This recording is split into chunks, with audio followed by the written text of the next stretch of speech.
Major Srinivas గారు, already భారత ప్రధాని ట్రంప్ భేటీ నేపథ్యంలో వాళ్ళిద్దరు చేసుకున్న వ్యాఖ్యలు మంచి మిత్రుడు అనటం, నన్ను మూడోసారి ప్రజలు గెలిపించారు, మరో 4 ఏళ్ళు ట్రంప్తో నా సాన్నిధ్యం కొనసాగబోతుందని ప్రైమ్ మినిస్టర్ అంటాం. కంపారిటివ్లీ కొంత పాజిటివ్ మూవీ కనిపిస్తుందని నగేష్ గారు అంటున్నారు. Okay, well and good. But whereas Trump నిర్ణయాలు మనం చూస్తే అసలు గాజాను కొనేస్తా, కెనడా 51 రాష్ట్రంగా ఉండాలని అనుకుంటున్నాను, రష్యా యుక్రెయిన్ యుద్ధాన్ని ఆపేస్తాను, అసలు వరల్డ్ హెల్త్ ఆర్గనైజేషన్ నుంచి బయటకు వచ్చానో కాకుండా ఐక్యరాజ్య సమితి అంతర్జాతీయ న్యాయస్థానాలు ఎవరని ట్రంప్ అడుగుతున్నారు. ఇక వీసా రూల్స్ ఇల్లీగల్ ఇమిగ్రెంట్స్ అంటున్నారు, ఫ్రెండ్ నా స్నేహితుడు అంటున్నారు, సుంకాలు బాధేస్తున్నాడు, మళ్ళీ నేను అందరికీ స్నేహితుడు అంటున్నాడు. అంటే ఈ ధోరణి అమెరికాకు మేలు చేసేదేనా? మీ అంచనా ఏంటి? ఇప్పుడు ట్రంప్ విధానాలు గనక మనం ఒకసారి ప్రస్తుతం నడిపిస్తున్నటువంటి విధానాలను మనం అంచనా వేస్తే ఆయన పాలసీ సింపుల్ గా velvet gloves with iron fist అన్నట్టు ఉన్నదండి. అంటే వాళ్ళ యొక్క కోర్ పాలసీ ఏదైతే ఉందో అది అమెరికా ఫస్ట్ అనేటువంటిది.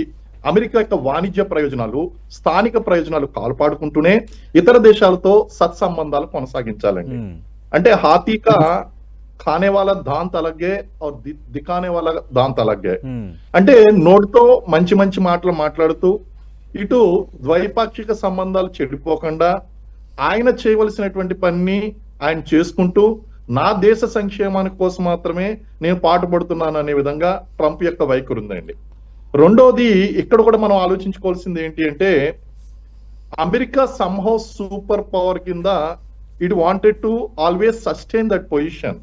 ఆ పొజిషన్ సస్టైన్ కావడం కోసం ఇటు డిఫెన్స్ పరంగా కానీ లేకపోతే వాణిజ్య పరంగా కానీ ఎటువంటి ఫేవరబుల్ డెసిషన్ తీసుకోవాలన్నా సరే ట్రంప్ ఇక్కడ 2 ఐడియాస్ నడుస్తున్నాడు. One is countries and as a leader also తనదైనటువంటి మార్క్ వేయడానికి ప్రయత్నిస్తున్నాడండి. అంటే మళ్ళీ అమెరికాలో ఇలాంటి లీడర్ భవిష్యత్తులో రాలేదు, గతంలో లేడు అనేటువంటి యొక్క పర్సనల్ మార్క్ వేయడానికి కూడా ఆయన ట్రై చేస్తున్నాడండి. అలాగే మన లాస్ట్ ఇయర్ గనక మీరు ఎగుమతులు దిగుమతులు గనక మనం చూసినట్లయితే మన యొక్క టోటల్ బిజినెసెస్ లో అమెరికా నుంచి వచ్చినటువంటి దిగుమతుల కన్నా భారత్ నుంచి వెళ్ళినటువంటి ఎగుమతులు ఎక్కువగా ఉన్నాయండి. ఆ యొక్క భారత్ నుంచి అమెరికా నుంచి వచ్చేటువంటి దిగుమతుల మీద అధిక సుంకాలు వేయడం పట్ల ట్రంప్ ఖచ్చితంగా ఆయన అన్హ్యాపీగా ఉన్నాడు. అట్ ది సేమ్ టైం ఇప్పుడు ఏంటంటే ఆయన ఏమంటున్నాడు, మీరు మాకు ఎంత సుంకం విధిస్తారో అలాగే మీకు కూడా అంతే సుంకం విధిస్తాం, తద్వారా ఈ wanted to discourage the exports also అండి. ఈ విధమైనటువంటి ప్రయోజనం కోసం ఆయన ఎప్పుడు కూడా ట్రై చేస్తున్నాడండి. అదే విధంగా ఆయన చెప్పినటువంటి దాంట్లో ఒక పక్కన ఇల్లీగల్ ఎమిగ్రెంట్స్ మీద కఠినమైనటువంటి వైఖరిని అవలంబిస్తూనే మరో పక్కన ఏం చేస్తున్నాడు అంటే H1B వీసాల మీద అలాగే లీగల్ వేలో వచ్చినటువంటి ఆ యొక్క విద్యార్థులు ఎవరైతే ఉన్నారో వాళ్ళ యొక్క స్పెసిఫిక్ టైం పూర్తి చేసుకున్న తర్వాత వాళ్ళు మళ్ళీ వెనక్కి వెళ్ళిపోవడంపై వీటి మీద చాలా స్పష్టమైనటువంటి ఐడియాలజీ ఉందండి. అదే విధంగా ఒకసారి సరే ఆలోచిద్దామండి, Trump is discouraging the students also. ఇప్పుడు ఏమవుతుందండి, మనకి బ్రెయిన్ డ్రైన్ అనేటువంటి జరుగుతుందండి. ఇక్కడ ఉన్నటువంటి top most IIT, IIMs and also engineering కాలేజీలో చదువుకున్నటువంటి వాళ్ళందరూ కూడా ఈ రోజు అమెరికా యొక్క గ్రోత్ కోసం పాటుపడుతున్నారు. If those people can come back, actually అది జరగడం లేదండి. అదే గనక జరిగితే గనక these people are definitely useful for our country, there is no doubt about it అండి. ఓవరాల్ గా మనం చూస్తే గనక ట్రంప్ గనక చేస్తుంది ఏంటి అంటే అమెరికన్ సుప్రీమసీని కాపాడుతూనే ఇటు ఆయన యొక్క ద్వైపాక్షిక సంబంధాలు ఏదైతే ఉన్నాయో ఆ ద్వైపాక్షిక సంబంధాలు చెడిపోకుండా చూసుకుంటున్నాయండి.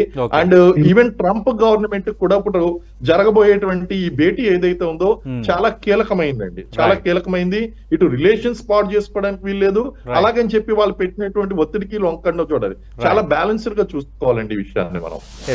శ్రీనివాస్ గారు,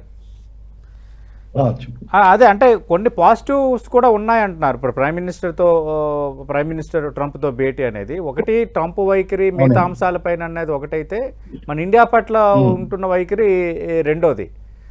లార్జర్ సెన్స్ లో మీ ఆలోచన ఏంటి?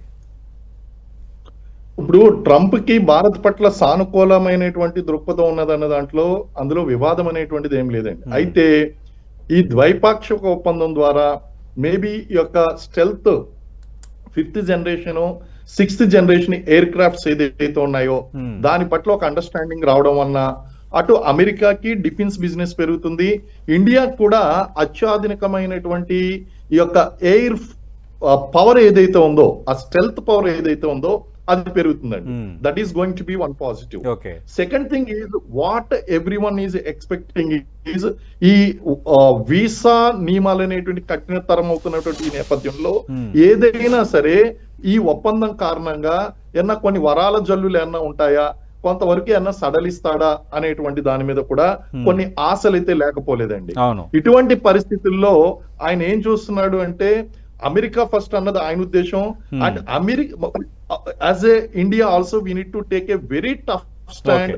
మన యొక్క ఎక్స్పోర్ట్స్ అనేటువంటి తగ్గకుండా, మనం ఎక్కడ కూడా మన సావర్నిటీ అనేటువంటి దెబ్బతినకుండా, అమెరికాతో ఉన్నటువంటి ఆ యొక్క పాజిటివ్ రిలేషన్ కాపాడుతూనే మన యొక్క ఆ యొక్క ఎక్స్పోర్ట్స్ ని పెంచుకోవడం గానీ, లేదా మనం ఆ డిఫెన్స్ ఎలియన్స్ అనేటువంటిది మనం తీసుకోవడం గానీ, ఇవన్నీ కూడా చెయ్యాలండి. ఈయన ఒక పక్కన శాంతి దూతగా ఆయన చేస్తున్నాడండి. శాంతి దూతగా అంటే he wanted to communicate what Trump is aspiring is different.